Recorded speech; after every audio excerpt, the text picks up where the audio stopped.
बोले श्री कृष्ण कन्हैया लाल की, पवन सुत हनुमान की जय। આજે અધિક માસ દિવસ 5 હું તમને મેના વ્રતની વાર્તા કહું છું। પુરુષોત્તમ માસની આ વાર્તા સાંભળવાથી ખરેખર આ જન્મના પાપોનો નાશ થઈ જાય છે। એકવાર સતી અરુંધતી કૈલાસ શિખર ઉપર આવ્યા છે। પાર્વતીએ સતીને અતિ માન પાન દીધા છે, જળ પાન કરાવ્યા છે। પછી અરુંધતી પૂછવા લાગ્યા છે કે હે ભવાની, અખંડ સૌભાગ્ય અને સંતતિ આપનાર શ્રેષ્ઠની વ્રતની વિધિ વિશે મને કૃપા કરીને સમજાવો। અરુંધતી આવી અને માં પાર્વતીને વ્રત વિશે પૂછવા લાગ્યા છે।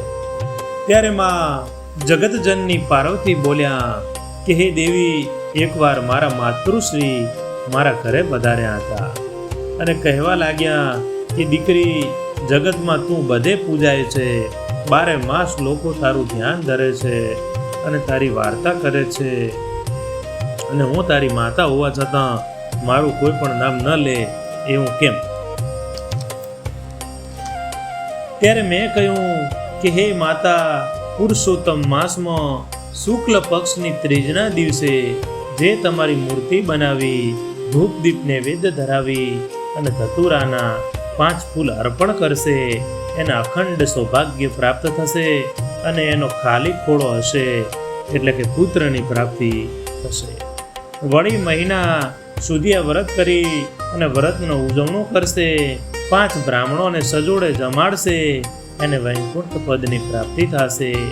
હે સતી અરુંધતી, આ મહાફળદાયી વ્રત કરવાથી દુઃખનો પડછાયો પણ દૂર રહે છે। એવી જ રીતે જે કોઈ આ ત્રીજનું વ્રત કરી મેનાજીની મૂર્તિ બનાવી અને એની પૂજા કરશે, એને ભગવાન પુરુષોત્તમ અનેક ગણું ફળ આપશે। બોલીએ શ્રી વિષ્ણુ ભગવાન કી, કૃષ્ણ કનૈયા લાલ કી, પવન સુત હનુમાન કી।